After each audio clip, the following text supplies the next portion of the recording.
அஸ்ஸலாமு அலைக்கும் எல்லாருக்கும். இன்னைக்கு 8வது நோன்பு. இன்னைக்கு காலையில 3:45க்கே எழுந்துட்டேங்க. ஏன்னா இன்னைக்கு சஹர் வீட்ல இல்ல. சரி கடையில போய் சாப்பிடலான்ட்டு. கடைக்கு போனா 4 மணிக்கு எந்த கடையிலுமே ஃபுட்டே இல்ல. பிரியாணியும் இல்ல, ஃப்ரைட் ரைஸ் இல்ல, பரோட்டா இல்ல, எதுவுமே இல்ல. இருந்தது சப்பாத்தி கறி மட்டும் தான். எனக்கு அந்த சப்பாத்தி கறி பிடிக்காது. டைம் பார்த்தீங்கன்னா 4:15 ஆயிடுச்சு. சரி உடனே வீட்டுக்கு கால் பண்ணி ஒயிட் ரைஸ் வைக்க சொல்லிட்டேன். வீட்டுக்கு வந்து 4:25க்குலாம் வந்துட்டேன். அதுக்குள்ளே சாப்பாடு வெந்துடுச்சு. தயிர், ஒயிட் ரைஸ் மட்டும் போட்டு சாப்பிட்டேன். Curd rice. அப்புறம் 2 வாழைப்பழம் இருந்துச்சு. 2 வாழைப்பழத்தை சாப்பிட்டு பேரிச்சம்பழத்தில் சாப்பிட்டு இன்றைக்கி சஹாரை முடிச்சிட்டோம் ஒரு வழியாக. 4:50க்குள்ளே முடிஞ்சிச்சு.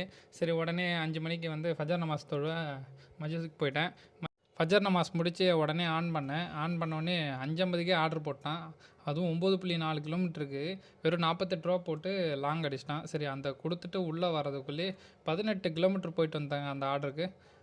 அது அடுத்த ஆர்டர் 7:20க்கு தான் போட்டான். சரி இன்றைக்கி ஃபுல்லாக நாள் இப்படி தான் போல். ஏன்னா இன்றைக்கி ஃபுல்லாக நான் 28 ஆர்டர் ஓட்டணும் வீக்லி இன்சென்டிவ்க்கு. அதனால் கொஞ்சம் கஷ்டம்ன்ட்டு சரி பாரபட்சம் பார்க்காம ஓட்டினே இருந்தேன். இன்றைக்கி 10:30 வரைக்கும் ஓட்டியிருந்தேன். 9 ஆர்டர் காலையில். அதுக்கே வந்து 50 கிலோமீட்டர் காலையிலேயே ஓட்டிட்டேன். சரி 1 மணி நேரம் வீட்டுக்கு போய் சார்ஜர் போட்டு ரெஸ்ட் எடுத்துகிட்டு வரலாம் அப்படின்ட்டு வீட்டுக்கு வந்துட்டேங்க. மறுபடியும் 12 மணிக்கு கிளம்புனேன். அதுக்கப்புறம் ஆர்டர் வந்து லைனாக அடுத்தடுத்த வந்துக்கினே இருந்துச்சு. வெயில் அதனால் ரொம்ப டயர்ட் ஆகிடுச்சு. சரி அதெல்லாம் பார்த்துக்கலாம் அப்படின்ட்டு 3 மணிக்குள்ளே முடிச்சிட்டேங்க 19 ஆர்டர். இன்னும் 8 ஆர்டர் ஓட்ட வேண்டியது இருக்குது. சரி இஃப்தார் முடிஞ்சு பார்த்துக்கலாம் அப்படின்ட்டு வந்துட்டேன். அப்புறம் ஒரு 2 ஹவர் ரெஸ்ட் எடுத்துகிட்டு இஃப்தாருக்கு கிளம்பிட்டேங்க மஸ்ஜிதுக்கு. எப்பவும் போல் மதீனா மஸ்ஜிதுக்கு போயிட்டேன். இன்றைக்கி இஃப்தாருக்கு என்னென்னா இன்றைக்கி 3 வடை வச்சுருந்தாங்க. ஒரு பேரிச்சப்பழம், ரோஸ் மில்க் கஞ்சியோடு இன்றைக்கி நம்ம இஃப்தார் சூப்பராக முடிச்சுட்டு மக்ரிப் நமாஸ் முடிச்சுட்டு நம்ம ஆர்டருக்கு 7 மணிக்கு கிளம்பிட்டோங்க. அதுதான் பாய்.